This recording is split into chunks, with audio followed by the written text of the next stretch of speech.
सुबह के 5 बजे थे। राजेश मल्होत्रा, शहर के सबसे कामयाब बिजनेसमैन, जो करोड़ों की दौलत के मालिक थे, आज बिस्तर पर एक बेजान लाश की तरह पड़े थे। कैंसर की आखिरी स्टेज ने उन्हें इंसान से एक हड्डियों के ढांचे में बदल दिया था।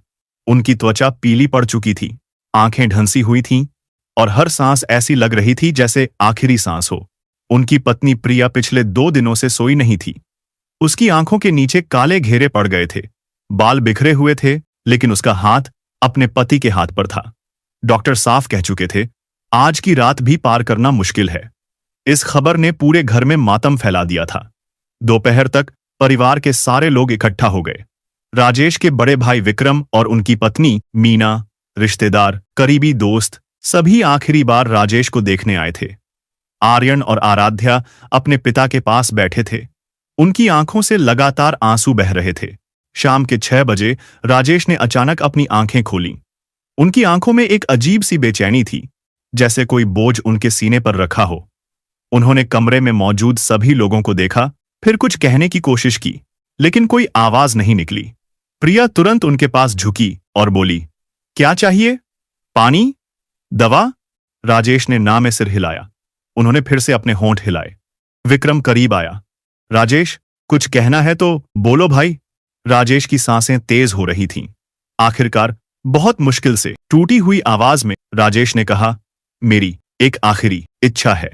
प्रिया ने तुरंत उनका हाथ और मजबूती से पकड़ा। बोलिए ना, कुछ भी चाहिए आपको, हम पूरी करेंगे आपकी इच्छा। राजेश ने अपनी ढंसी हुई आंखों से प्रिया को देखा। फिर उन्होंने जो कहा वो सुनकर कमरे में मौजूद हर शख्स की रूह कांप गई। मेरी पहली पत्नी सविता को बुलाओ, अपनी आखिरी इच्छा मैं उसी को बताऊंगा। ये शब्द सुनते ही प्रिया का चेहरा एकदम सफेद पड़ गया। उसके हाथ राजेश के हाथ से छूट गए। वो झटके से पीछे हटी। उसके मुंह से कोई शब्द नहीं निकला, बस उसकी आंखों से आंसू बहने लगे। आर्यन और आराध्या ने एक दूसरे को हैरानी से देखा। वो समझ नहीं पा रहे थे कि उन्होंने क्या सुना। ये शब्द नहीं थे, प्रिया के सीने में घोंपा गया खंजर था। सविता, एक ऐसा नाम जो इस घर में 20 सालों से दफन था। यह एक मरते हुए आदमी की आखिरी इच्छा थी, या 20 साल के रिश्ते और 2 बच्चों की मां के सम्मान का सरेआम कत्ल? आखिर 20 साल बाद मरते वक्त राजेश ने उस औरत को क्यों याद किया जिसे वो खुद छोड़ चुका था? प्रिया के कानों में जैसे बिजली कड़की। उसे लगा कि उसने गलत सुना होगा, या शायद राजेश को बुखार में बेहोशी आ रही थी। लेकिन जब उसने अपने पति की आंखों में देखा तो वहां कोई भ्रम नहीं था। वो पूरे होश में थे और उन्होंने जो कहा था वो बिल्कुल साफ था। यह क्या कह रहे हैं आप? प्रिया की आवाज कांप रही थी। उसके हाथ बेकाबू थर-थर करने लगे। राजेश ने अपनी धंसी हुई आंखों से प्रिया को देखा। उनके चेहरे पर एक अजीब सा भाव था। उन्होंने कहा, प्रिया, मुझे माफ करना, लेकिन मेरी आखिरी इच्छा मैं उसी को बताऊंगा। प्रिया उठ खड़ी हुई। उसका चेहरा गुस्से और दर्द से लाल था। उसने कहा, बहुत अच्छा, मरते वक्त भी उसी का नाम? तो मैं क्या थी आपके लिए? एक सुविधा, एक नौकरानी? 20 साल मैंने आपकी सेवा की। जब आप बीमार पड़े तो दिन रात मैंने आपकी देखभाल की, खाना खिलाया, दवाइयां दी, आपके शरीर को पोंछा। और आज आप मरते वक्त किसी और को बुला रहे हैं? कमरे में मौजूद हर शख्स बेचैन था। मीना भाभी ने प्रिया के पास जाकर उसका कंधा पकड़ने की कोशिश की। प्रिया, शांत हो जाओ। कैसे शांत हो जाऊं भाभी? प्रिया ने मीना की तरफ देखा। उसकी आंखों में आंसू थे और चेहरे पर गुस्सा। अगर आप मेरी जगह होती तो क्या शांत रहती? क्या कुछ नहीं किया मैंने इस इंसान के लिए, और आज ये मुझसे कह रहा है कि उसे उसकी पहली पत्नी की जरूरत है?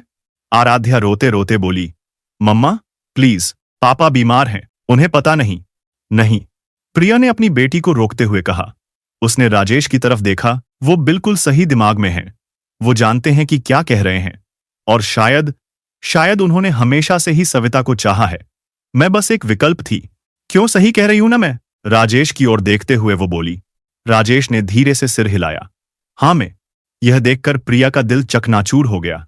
विक्रम ने हिम्मत करके कहा, राजेश, यह क्या बकवास है? प्रिया तुम्हारी पत्नी है, तुम्हारे बच्चों की मां है, तुम उसके साथ ऐसा नहीं कर सकते। राजेश की आंखों से आंसू बहने लगे। उनकी आवाज और भी कमजोर हो गई। भाई, मुझे पता है यह बहुत गलत लग रहा है, लेकिन मुझे इस समय सविता ही चाहिए। विक्रम भाई, कृपया सविता को बुला लो। सविता। यह नाम सुनते ही कमरे में एक और लहर दौड़ी। आर्यन ने विक्रम की तरफ देखा। ताऊ जी, सविता कौन है? विक्रम की जुबान जैसे बंद हो गई। उसने राजेश को देखा और फिर कुछ बोलने की कोशिश की, लेकिन शब्द नहीं मिल रहे थे। प्रिया ने कड़वी हंसी हंसी। उसकी आंखों से लगातार आंसू बह रहे थे, लेकिन उसके चेहरे पर एक अजीब सा व्यंग्य था। सविता, तुम्हारे पिता की पहली पत्नी, वो औरत जिसे तुम्हारे पिता ने 20 साल पहले तलाक दिया था, वो औरत जिसका नाम इस घर में कभी नहीं लिया गया, आज ये उसे बुलाना चाहते हैं? राजेश ने आंखें बंद कर लीं, जैसे यह सब सुनना उनके लिए भी बहुत कठिन था, लेकिन उन्होंने फिर से हाँ में सिर हिलाया। आराध्या रोते रोते बोली, पापा, आपने हमें कभी नहीं बताया कि आपकी पहली पत्नी भी थी। वो कौन है? वो कहाँ रहती है? राजेश ने अपनी बेटी की तरफ देखा। उनकी आवाज में दर्द था। वो कानपुर में रहती है, विक्रम भाई के पास, उसका नंबर है। प्रिया को लगा जैसे किसी ने उसके सीने में छुरा घोंप दिया हो। तो आपने उससे संपर्क रखा 20 सालों में? नहीं, विक्रम ने जवाब दिया। राजेश ने कभी सविता से संपर्क नहीं किया। मेरे पास बस उसका पता और नंबर था, आपातकाल के लिए। मैंने कभी सोचा नहीं था कि इसका इस्तेमाल करना पड़ेगा। प्रिया ने अपने आंसू पोंछे और राजेश के पास गई। उसने अपने पति के चेहरे को देखा, वो चेहरा जिसे उसने 20 साल तक प्यार किया था, जिसकी हर तकलीफ को उसने अपनी तकलीफ समझा था। बताइए मुझे, प्रिया की आवाज में एक गहरा दर्द था। मैं क्या थी आपके लिए, एक नौकरानी या एक सुविधा? यह सुनकर राजेश की आंखों से और तेजी से आंसू बहने लगे। बोलिए, प्रिया चिल्लाई, मुझे जवाब का हक है। 20 साल में मैंने कभी आपसे कुछ नहीं मांगा, आपकी हर बात मानी, आपके परिवार की हर खुशी को अपनी खुशी समझा, और आज आप मुझे बता रहे हैं कि मैं आपके दिल में कभी थी ही नहीं? राजेश ने बड़ी मुश्किल से कहा, प्रिया, तुम अच्छी पत्नी हो, अच्छी मां हो, लेकिन मैं सविता नहीं हूं, है ना? प्रिया ने पति की बात पूरी की। राजेश ने अपना सिर हिलाया और पीछे हट गई। बहुत खूब, तो यही सच था। आर्यन अपनी मां के पास गया और उसका हाथ पकड़ा। मम्मा, प्लीज। प्रिया ने अपने बेटे को देखा, फिर अपनी बेटी को देखा। दोनों बच्चे टूट चुके थे। एक तरफ उनके पिता मर रहे थे, दूसरी तरफ उनकी मां की इज्जत मिट्टी में मिल रही थी। यह सब सहना उनके लिए कितना मुश्किल था। राजेश, जिद्द छोड़ दो, विक्रम फिर से बोला। लेकिन राजेश अडिग थे। उन्होंने विक्रम की तरफ देखा। भाई, प्लीज, सविता को फोन करो, मेरे पास ज्यादा समय नहीं है। प्रिया ने कमरे के कोने में जाकर खिड़की से बाहर देखा। उसके मन के अंदर एक तूफान चल रहा था। उसने अपनी जवानी इस आदमी को दी थी, और आज आखिरी घड़ी में उसे पता चला कि वो हमेशा दूसरे नंबर पर थी। विक्रम ने अनिच्छा से अपना फोन निकाला। उसने अपनी डायरी में सविता का नंबर ढूंढा। सब लोगों की नजरें उस पर थीं। हर कोई जानना चाहता था कि क्या वो आएगी। विक्रम ने नंबर डायल किया। फोन की घंटी बजने लगी। कमरे में सन्नाटा था। सिर्फ फोन की घंटी और राजेश की उखड़ती सांसें सुनाई दे रही थीं। अचानक दूसरी तरफ से एक आवाज आई, हेलो। विक्रम की हिम्मत नहीं हुई कुछ कहने की। एक पल के लिए उसकी जुबान लड़खड़ा गई। सविता, मैं विक्रम बोल रहा हूं, राजेश का भाई। विक्रम ने जैसे ही यह कहा, दूसरी तरफ कुछ पलों का एक लंबा बोझिल सन्नाटा छा गया। इतना गहरा सन्नाटा कि विक्रम को अपने दिल की धड़कन तक सुनाई देने लगी। कमरे में मौजूद सभी लोगों की सांसें रुकी हुई थीं। फिर सविता की सख्त आवाज आई, हाँ विक्रम जी, मैं जानती हूं आप कौन बोल रहे हैं। 20 साल बाद कैसे याद किया? उसकी आवाज में कोई हैरानी नहीं थी, बल्कि एक स्थिरता थी। विक्रम ने गहरी सांस ली और कहा, सविता, राजेश बहुत बीमार है, उसे कैंसर है, आखिरी स्टेज। उसने एक पल रुककर कहा, डॉक्टरों ने कहा है कि वो आज रात या शायद कल सुबह तक ही। विक्रम की आवाज भर्रा गई। फिर से वही बर्फीला सन्नाटा। विक्रम सुन सकता था कि सविता की सांसें थोड़ी तेज हो गई थीं। फिर खुद को संभालते हुए उसने पूछा, तो आपने मुझे यह बताने के लिए फोन किया है कि वो मर रहा है?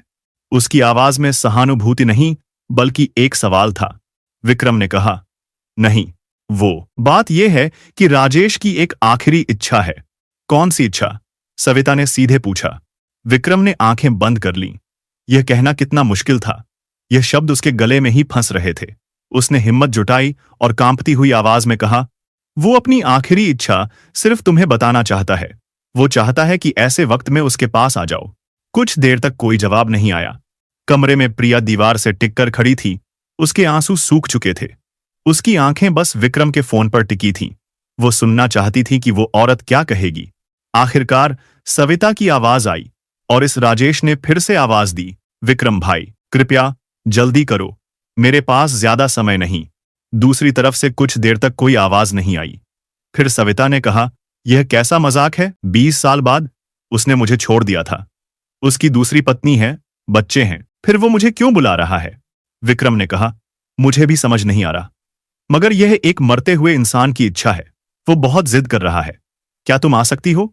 सविता ने गहरी सांस ली। उसकी आवाज में भावनाओं का एक मिश्रण था, गुस्सा, दर्द और शायद थोड़ी उत्सुकता भी। उसने कहा, मुझे सोचने दो। विक्रम ने फोन काट दिया और सभी को देखा। प्रिया ने पूछा, क्या कहा उसने? विक्रम ने कहा, वो सोच रही है। राजेश ने धीरे से कहा, वो आएगी, मुझे पता है। इस बीच कानपुर में अपने छोटे से घर में सविता फोन हाथ में पकड़े खड़ी थी।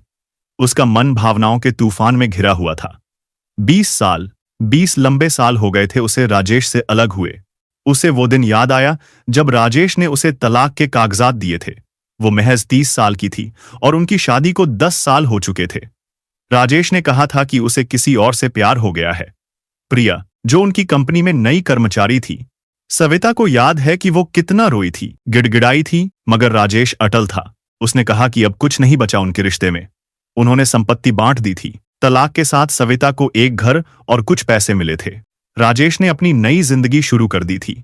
सविता ने फिर कभी शादी नहीं की। उसने अपने दर्द को अपने काम में डुबो दिया। वो एक सामाजिक कार्यकर्ता बन गई और उसने अपना जीवन दूसरों की सेवा में लगा दिया। उसने एक एनजीओ शुरू किया जो तलाकशुदा और परित्यक्त महिलाओं की मदद करता था। बरसों में उसने अपने दर्द को स्वीकार कर लिया था। उसने राजेश को माफ भी कर दिया था, इसलिए नहीं कि वो उसे कसूरवार मानती थी, बल्कि इसीलिए कि वो अपनी बाकी की जिंदगी सुकून और शांति से जीना चाहती थी। मगर अब, इतने सालों के बाद, वो फिर से उसकी जिंदगी में आना चाहता था। उसकी सहेली और एनजीओ की सहयोगी मधु ने उससे पूछा, क्या हुआ सविता, तुम परेशान लग रही हो? सविता ने भारी मन से पूरी बात बताई। मधु ने हैरान होकर कहा, क्या 20 साल बाद? अब इस बात का क्या मतलब है? तुम क्या करोगी? सविता ने खिड़की से बाहर देखते हुए कहा, मुझे नहीं पता मधु। एक तरफ तो मैं उससे इतना नाराज हूं कि उसका चेहरा भी नहीं देखना चाहती, मगर दूसरी तरफ वो मर रहा है और उसकी आखिरी इच्छा है। मधु ने सविता का हाथ पकड़ा और कहा, देखो, यह तुम्हारा फैसला है, मगर अगर तुम जाओगी तो क्या तुम खुद को संभाल पाओगी? उसकी दूसरी पत्नी वहां होगी, उसके बच्चे होंगे, यह सब देखना तुम्हारे लिए बहुत मुश्किल होगा। सविता ने कहा, मैं जानती हूं, मगर मधु, मैं अभी तक समझ नहीं पा रही हूं कि आखिर राजेश ऐसा क्यों कर रहा है। 20 साल बाद, मरते वक्त वो मुझे क्यों बुला रहा है? मधु ने कहा, शायद उसे अपनी गलती का एहसास हो गया हो, या शायद वो तुमसे माफी मांगना चाहता हो। सविता ने सिर हिलाया। उसने कहा, या शायद कोई और बात है, ऐसा कुछ जो हम नहीं जानते। उसने फिर से अपना फोन उठाया और विक्रम को कॉल किया। विक्रम ने तुरंत फोन उठाया। हाँ सविता? सविता ने कहा, विक्रम जी, मैं आ रही हूं, मगर मुझे राजेश से बात करनी है, अभी, फोन पर। विक्रम ने कहा, ठीक है, 1 मिनट। उसने फोन राजेश के कान के पास लगा दिया। राजेश की आवाज बहुत कमजोर थी। सविता? सविता ने कहा, हाँ, मैं हूं। राजेश, आखिर तुम करना क्या चाहते हो? 20 साल बाद मुझे इस तरह? राजेश ने कहा, सविता, मुझे तुमसे कुछ कहना है, कुछ बहुत जरूरी, मगर वो मैं फोन पर नहीं कह सकता। कृपया आ जाओ। सविता ने पूछा, यह तुम्हारी दूसरी पत्नी और बच्चों का अपमान है, तुम्हें यह एहसास है? राजेश की आवाज में दर्द था।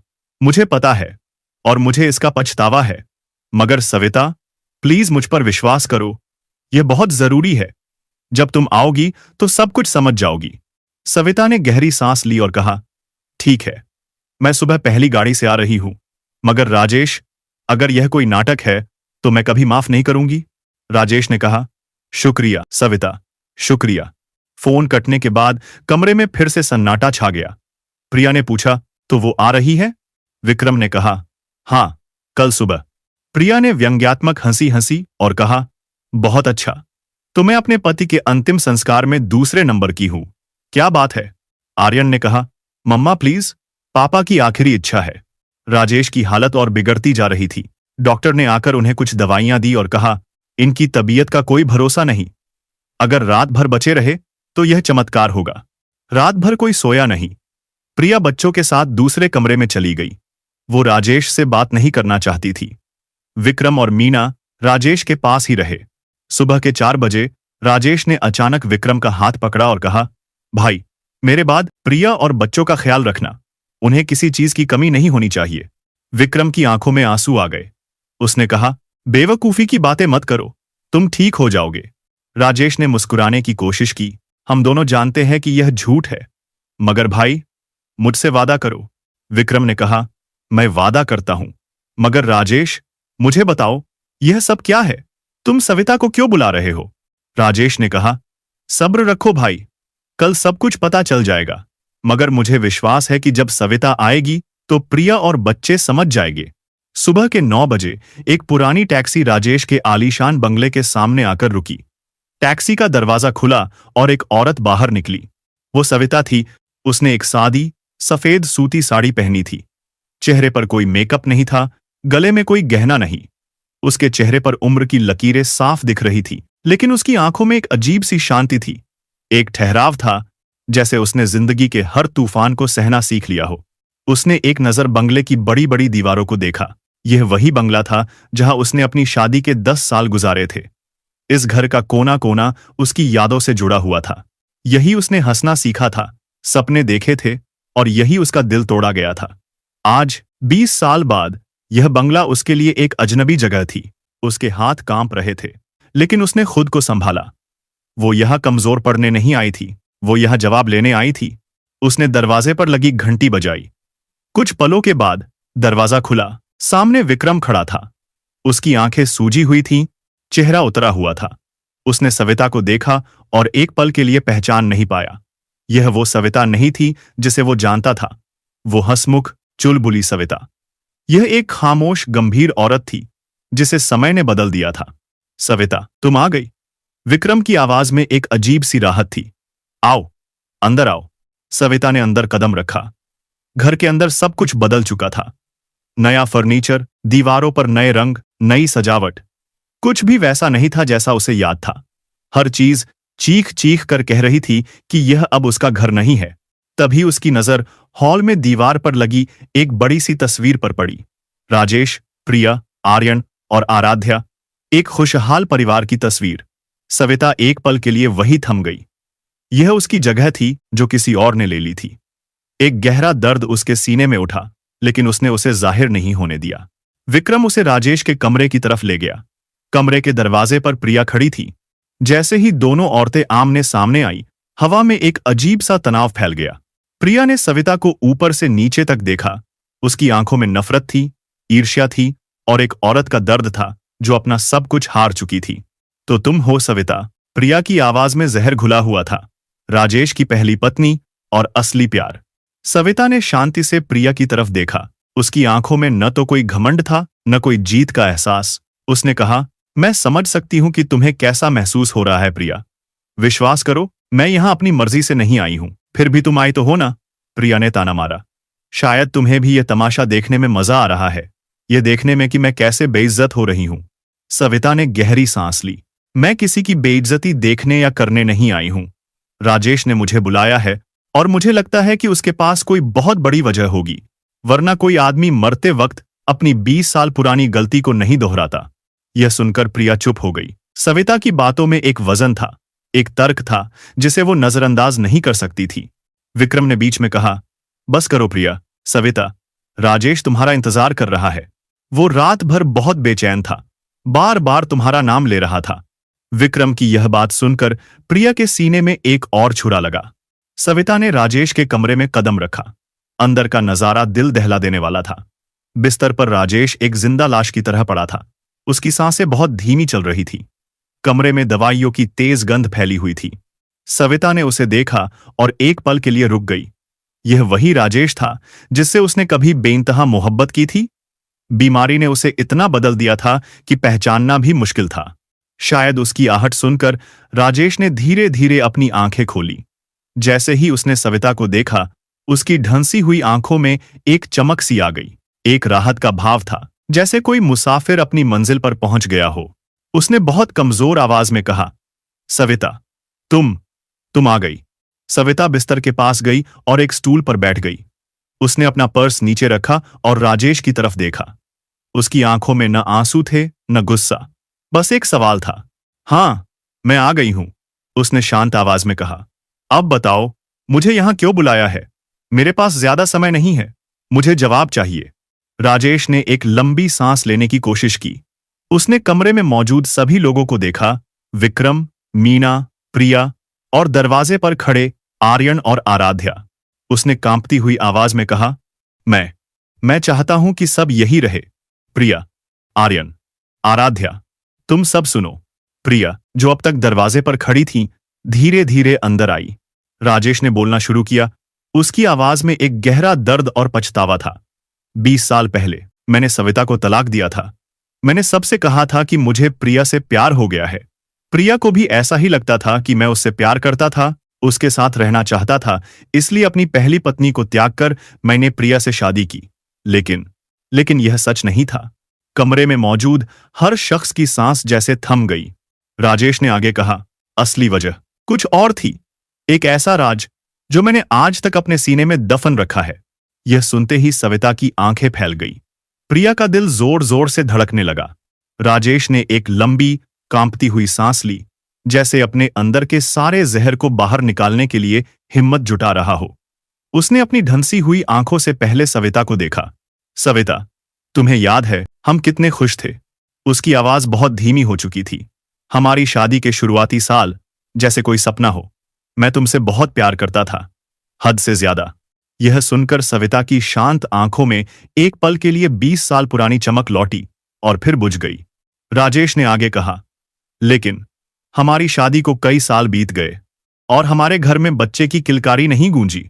तुम्हें याद है हमने कितने डॉक्टरों को दिखाया, कितने मंदिरों में गए, कितनी मन्नतें मानी, हमने कोई दरवाजा नहीं छोड़ा। सविता ने धीरे से सिर हिलाया। वो दिन उसे कैसे भूल सकते थे? हर महीने एक नई उम्मीद और फिर वही निराशा। राजेश की आवाज और भी कांपने लगी। फिर एक दिन हम उस बड़े डॉक्टर के पास गए थे, मुंबई में। उसने हमारे सारे टेस्ट करवाए और फिर उसने हमें अपनी रिपोर्ट दी। राजेश एक पल के लिए रुका। उसकी सांसें तेज हो गई। उसने आंखें बंद कर ली, जैसे वो उस दिन को फिर से जी रहा हो। तुम नहीं जानती, डॉक्टर ने मुझे बाद में अलग से बुलाया था और कहा था कि रिपोर्ट में। राजेश की आवाज गले में ही अटक गई। क्या कहा था उसने, राजेश? सविता ने धीरे से पूछा। राजेश ने अपनी आंखें खोली और सविता की आंखों में देखा। उसकी आंखों से आंसू बह रहे थे। डॉक्टर ने कहा कि कमी मुझ में नहीं है। उसने कहा कि तुम कभी मां नहीं बन सकती। लेकिन यह बात मैंने तुम्हें कभी बताई नहीं थी, यह सोचकर कि यह सुनने के बाद तुम अंदर तक टूट जाओगी। मैंने यह सच तुमसे छुपाया। यह सुनते ही सविता को लगा जैसे किसी ने उसके पैरों के नीचे से जमीन खींच ली हो। राजेश ने प्रिया की तरफ देखा, जिसका चेहरा सफेद पड़ चुका था। लेकिन यह सच जानने के बाद भी मैं तुम्हें नहीं छोड़ना चाहता था सविता। मैंने मां से बहुत लड़ाई की। मैंने कहा कि मैं बिना बच्चे के रह लूंगा, लेकिन मैं सविता के बिना नहीं रह सकता। मगर मां अड़ गई। उन्हें एक वारिस चाहिए था, एक पोता जो हमारे करोड़ों के बिजनेस को संभाले, जो हमारे वंश का नाम आगे बढ़ाए। उन्होंने मुझे भावनात्मक रूप से ब्लैकमेल करना शुरू कर दिया। उन्होंने कहा कि अगर मैंने वंश को आगे नहीं बढ़ाया तो वो मुझे अपनी जायदाद से बेदखल कर देंगी। उन्होंने खाना पीना छोड़ दिया। कमरे में मौजूद हर शख्स की सांस रुकी हुई थी। मैं कमजोर पड़ गया, राजेश ने सिसकते हुए कबूल किया। एक तरफ मेरा प्यार था और दूसरी तरफ मेरे परिवार की उम्मीदें, मेरा बिजनेस, मेरी मां की जिद। फिर उसने जो कहा वो एक धमाके की तरह था। मां ने ही प्रिया को पसंद किया था। यह सुनते ही प्रिया को लगा जैसे उस पर बिजली गिर गई हो। वो लड़खड़ाकर पीछे हटी और दीवार का सहारा ले लिया। राजेश ने कहा, एक साधारण गरीब परिवार की लड़की जो उन्हें एक वारिस दे सकती थी। मां ने मेरे सामने शर्त रखी, या तो प्रिया से शादी करो या हमेशा के लिए मुझे और इस परिवार को भूल जाओ। उसने सविता की तरफ देखा। उसकी आंखों में सिर्फ पछतावा था। मुझ में हिम्मत नहीं थी सविता कि मैं तुम्हें सच बता सकूं। मैं तुम्हें यह कहकर और तोड़ना नहीं चाहता था कि मैं तुम्हें इसलिए छोड़ रहा हूं क्योंकि तुम मुझे एक बच्चा नहीं दे सकती। यह किसी भी औरत के लिए सबसे बड़ा अपमान होता, उसके वजूद पर सवाल होता। इसलिए मैंने एक झूठी कहानी गढ़ी। राजेश ने अपना सबसे बड़ा गुनाह कबूल किया। मैंने कहा कि मुझे प्रिया से प्यार हो गया है। मुझे लगा कि नफरत सहना यह जानने से बेहतर है कि तुम्हें तुम्हारी एक कमी की वजह से छोड़ा जा रहा है। मैंने तुम्हें दर्द दिया, सविता, लेकिन मैं तुम्हें टूटने से बचाना चाहता था। मैंने तुम्हारा दिल तोड़ा ताकि मैं तुम्हारी आत्मा को मार न दूं। कमरे में एक भयानक, दिल दहला देने वाला सन्नाटा छा गया। सविता के आंसू बह रहे थे, लेकिन उसके चेहरे पर गुस्सा नहीं था, बल्कि एक गहरी समझ थी। उसने कहा, तो यह वजह थी। मैं पूरी जिंदगी सोचती रही कि मुझ में क्या कमी रह गई थी। मैं खुद को कोसती रही, लेकिन सबसे ज्यादा टूटी हुई आवाज प्रिया की थी। वो जमीन पर बैठ गई। उसके होंठ कांप रहे थे। उसने राजेश की तरफ देखा और उसकी आंखों में सिर्फ एक सवाल था, एक ऐसा सवाल जिसने उसकी पूरी जिंदगी को एक मजाक बना दिया था। तो मेरी शादी सिर्फ एक समझौता थी? मैं सिर्फ एक वारिस पैदा करने की मशीन थी? आपने मुझसे कभी प्यार नहीं किया? राजेश की आंखों से आंसू बह रहे थे। प्रिया, मैं जानता हूं मैंने तुम्हारे साथ बहुत बड़ा अन्याय किया है। तुम इस सब में निर्दोष थी। तुम एक अच्छी पत्नी बनी, एक बेहतरीन मां। समय के साथ मैंने तुम्हारा सम्मान करना सीखा, तुम्हें पसंद करने लगा। मगर मेरा पहला प्यार, मेरा दिल, वो हमेशा सविता के पास ही रहा। मैं इस अपराध बोध के साथ हर दिन जिया हूं। आर्यन और आराध्या के लिए यह सुनना किसी सदमे से कम नहीं था। आर्यन ने धीरे से कहा, तो इसका मतलब अगर सविता आंटी मां बन सकती तो हम इस दुनिया में ही नहीं होते? यह सवाल एक तीर की तरह सबके दिलों में चुभ गया। उस एक सवाल ने इस पूरी त्रासदी की भयावहता को सामने ला दिया था। राजेश ने कहा, बेटा, यह सच है और मैं इसके लिए हर रोज खुद से नफरत करता हूं। मैंने एक औरत के प्यार को दूसरी औरत के मां बनने की क्षमता से तौला और आज मैं तुम सबसे माफी मांगना चाहता हूं। सविता ने अपने आंसू पोंछे और राजेश की ओर देखा। उसने कहा, राजेश, तुमने आज यह सब बताया, मगर 20 साल में तुम एक बार भी मुझसे संपर्क नहीं किया। तुमने मुझे अंधेरे में रखा। मैंने सोचा कि तुमने मुझे वाकई में नहीं चाहा। मैंने अपने दर्द के साथ जीना सीखा। राजेश ने कहा, मुझे पता है और मुझे इसका पछतावा है। मगर सविता, मैंने तुम्हें कभी नहीं भुलाया।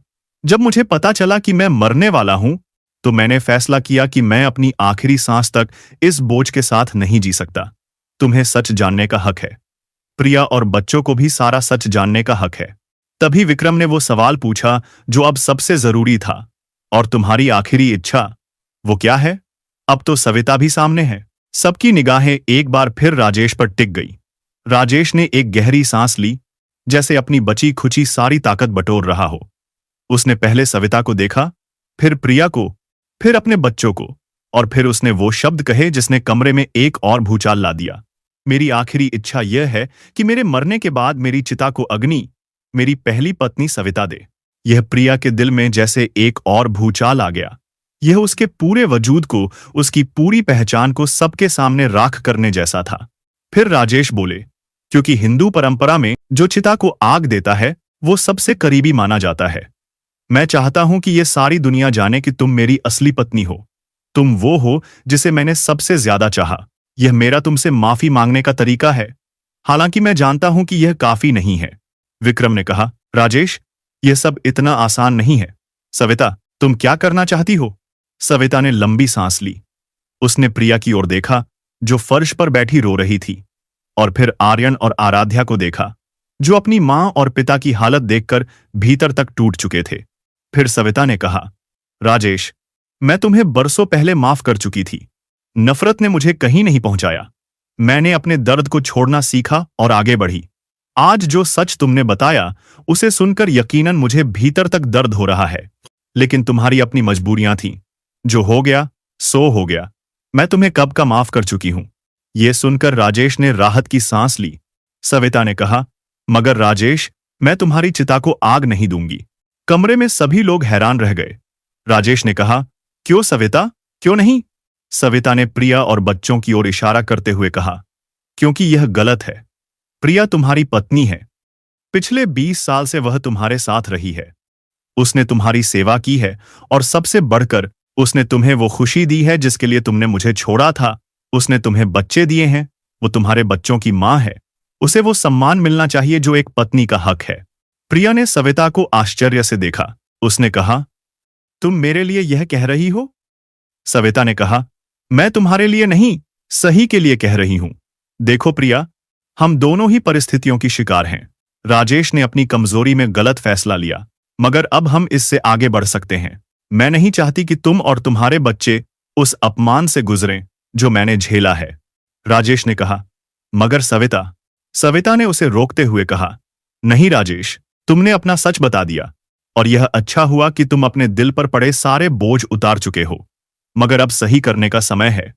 सच्चा प्रायश्चित यह है कि तुम प्रिया और अपने बच्चों को वो सम्मान दो जिसके वो हकदार हैं। प्रिया और तुम्हारा बेटा आर्यन तुम्हारा असली वारिस है, इसलिए वो ही तुम्हारी चिता को आग देगा, क्योंकि यही उचित है और तुम्हारी पत्नी होने के सारे हक प्रिया के पास ही रहेंगे। आर्यन ने कहा, आंटी, आप बहुत अच्छी हैं। मैं नहीं जानता कि कैसे आपका शुक्रिया अदा करूं। सविता ने आर्यन के सिर पर हाथ रखा और कहा, बेटा, जिंदगी में कभी कभी हमें अपने दर्द से ऊपर उठकर सोचना पड़ता है। मैंने यह सीखा है और मैं नहीं चाहती कि तुम लोग उस बोझ को ढो जो मुझे ढोना पड़ा। विक्रम ने कहा, सविता, तुम बहुत बड़े दिल की हो, मगर राजेश की इच्छा। सविता ने कहा, विक्रम जी, मैं राजेश की इच्छा को समझती हूं। वो अपने गुनाह का प्रायश्चित करना चाहता है, मगर सच्चा प्रायश्चित यह है कि हम सही करें, भावनाओं में बहकर कोई कदम नहीं उठाएं। राजेश को प्रिया और बच्चों से माफी मांगनी चाहिए और उन्हें यह विश्वास दिलाना चाहिए कि वो उनके लिए कुछ महत्व रखते थे। राजेश ने प्रिया की ओर देखा। उसने कहा, प्रिया, मुझे माफ करो। मैंने तुम्हारे साथ गलत किया। तुम एक अच्छी पत्नी और मां बनी, जबकि मैं एक अच्छा पति नहीं बन पाया। तुमने मुझे 2 खूबसूरत बच्चे दिए। मैं तुम्हारा शुक्रगुजार हूं। प्रिया रो रही थी। उसने कहा, मैं नहीं जानती कि मैं आपको माफ कर सकती हूं या नहीं, मगर मैं समझ रही हूं कि आप किस मुश्किल स्थिति में थे। राजेश ने कहा, प्रिया, मैं चाहता हूं कि तुम और बच्चे खुश रहो। मैंने अपनी वसीयत में तुम्हारे और बच्चों के लिए सब कुछ व्यवस्थित कर दिया है। तुम्हें किसी चीज की कमी नहीं होगी। आराध्या ने कहा, पापा, हमें पैसों की नहीं आपकी जरूरत है, मगर आप तो जा रहे हैं। राजेश ने अपनी बेटी का हाथ पकड़ा। उसने कहा, मैं जानता हूं बेटी, और मुझे इसका बहुत दुख है, मगर मैं चाहता हूं कि तुम और आर्यन मजबूत रहो, अपनी मां का सहारा बनो। सविता ने कहा, हम सब इस स्थिति में एक दूसरे का सहारा बन सकते हैं। प्रिया ने सविता को देखा। उसकी आंखों में अब गुस्सा नहीं था, बल्कि कृतज्ञता के भाव थे। उसने कहा, सविता जी, आप मुझसे बहुत अच्छी इंसान हैं। मैं सोचती थी कि आप मेरी दुश्मन हैं, मगर आज आपने जो किया, मैं आपकी ऋणी हूं। सविता ने कहा, हम दोनों एक ही दर्द से गुजरे हैं, बस अलग अलग तरीकों से। मैं नहीं चाहती कि यह दर्द आगे बढ़े। राजेश ने सविता को देखा और कहा, सविता, भले ही तुम मेरी चिता को आग नहीं दोगी, मगर मैं चाहता हूं कि जब तक मैं दुनिया में हूं, तब तक तुम मेरे और इस परिवार के साथ रहो। मुझे तुम्हारी उपस्थिति की जरूरत है। सविता ने कहा, मैं यहीं हूं राजेश। राजेश ने प्रिया की ओर देखा और कहा, प्रिया, तुम एक अच्छी मां हो। मेरे बच्चों को सही रास्ते पर रखना। प्रिया ने रोते हुए कहा, मैं करूंगी। आप चिंता मत करो। अभी 2 घंटे ही बीते होंगे कि राजेश की हालत तेजी से बिगड़ने लगी। डॉक्टर को बुलाया गया तो उन्होंने कहा कि अंतिम समय नजदीक है। सभी परिवार के सदस्य राजेश के बिस्तर के चारों ओर इकट्ठा हो गए। राजेश ने अपने बच्चों को देखा। उसने टूटती आवाज में कहा, आर्यन, आराध्या, मैं तुम्हें बहुत प्यार करता हूं। मुझे माफ करना कि मैं तुम्हारे साथ ज्यादा समय नहीं बिता सका, मगर याद रखना, मैं हमेशा तुम्हारे साथ हूं। दोनों बच्चे फूट फूट कर रो रहे थे। राजेश की सांसें अब बहुत धीमी हो गई थीं।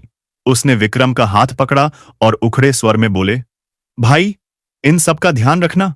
विक्रम ने कहा, मैं वादा करता हूं राजेश, तुम चिंता मत करो। कुछ देर बाद राजेश ने अपनी आंखें बंद कर लीं। कमरे में शांति थी, सिवाय सभी की सिसकियों के। धीरे धीरे राजेश की सांसें रुक गईं। उसने अपनी आखिरी सांस ली। डॉक्टर ने आगे बढ़कर उनकी नाड़ी चेक की और सिर हिलाया। उसने कहा, मुझे अफसोस है, वो नहीं रहे। शमशान घाट पर पूरा परिवार इकट्ठा था। राजेश का शरीर चिता पर रखा गया था। प्रिया, आर्यन और आराध्या आगे खड़े थे। सविता थोड़ी दूर खड़ी थी, शांत और गंभीर। आर्यन ने चिता को आग दी। लपटें उठने लगीं। सभी ने राजेश को अंतिम नमन किया। संस्कार के बाद सविता वापस जाने की तैयारी कर रही थी। प्रिया ने उसके पास आकर कहा, सविता जी, मैं नहीं जानती कि आपका शुक्रिया कैसे अदा करूं। आज आपने जो किया वो मैं कभी नहीं भूल सकती। सविता ने प्रिया का हाथ पकड़ा और कहा, प्रिया, हम दोनों राजेश के निर्णयों की शिकार थीं, मगर अब हमारे पास एक मौका है आगे बढ़ने का। मैं चाहती हूं कि तुम और तुम्हारे बच्चे खुश रहो। आर्यन और आराध्या ने सविता के पैर छुए। सविता ने उन्हें आशीर्वाद दिया और कहा, बच्चों, अपनी मां का ख्याल रखना और याद रखना, जिंदगी में कभी कभी चीजें जितनी सरल दिखती हैं उतनी होती नहीं, मगर हमें सही और गलत में फर्क करना आना चाहिए।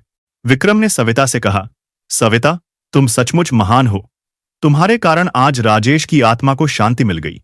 सविता ने कहा, विक्रम जी, मैंने बस वही किया जो सही था। नफरत और बदले से कुछ हासिल नहीं होता। माफी और समझदारी से ही हम आगे बढ़ सकते हैं। कुछ देर बाद आर्यन और आराध्या को ढेर सारा प्यार और आशीर्वाद देकर सबको अलविदा कहकर भरी आंखें लिए सविता अपने घर के लिए निकल गई।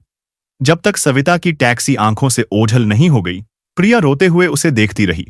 तो दोस्तों, सविता जी ने अंत में जो फैसला लिया, क्या वो सही था? अपनी राय कमेंट करके जरूर बताएं और यह भी बताएं कि आप हमारी कहानियां भारत के किस शहर से सुन रहे हैं। और दोस्तों, अगर आपकी जिंदगी में भी कोई ऐसी घटनाएं या कोई अनुभव हुए हैं जिसे आप चाहते हैं कि हम कहानी के रूप में सबके सामने लाएं, तो आप हमें जरूर लिख भेजें।